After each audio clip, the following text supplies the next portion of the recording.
سوال ہے، بعض لوگ آپ کی طرف یہ بات منسوب کرتے ہیں کہ انڈیا کے اہل حدیث حقیقت میں اہل حدیث یہ سلفی نہیں ہے اور اہل حدیث کی مسجدوں میں نماز نہیں پڑھنی چاہیے، کیا واقعی آپ نے ایسا کہا ہے؟ مہربانی کر کے اس کی وضاحت کر دیں، جزاک اللہ خیرا۔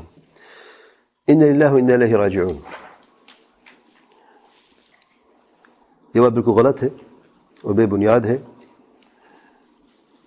میں نے کبھی نہیں کہا کہ اہل حدیث مساجد میں جو ہے نماز نہیں پڑھنی، کسی کو بہت بڑا مغالطہ ہوا جس نے بھی یہ بات کہی ہے، بلکہ میں خود جب پاکستان جاتا ہوں تو اہل حدیث مساجد میں ہی نماز پڑھتا ہوں۔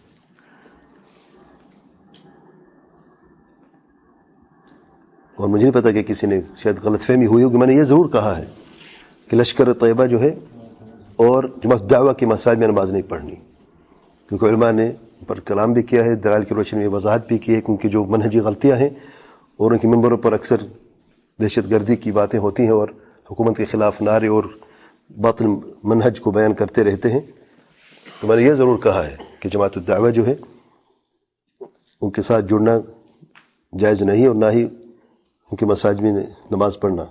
لیکن عمومی طور حدیث مساجد میں نے کبھی سنا ہے کسی نے؟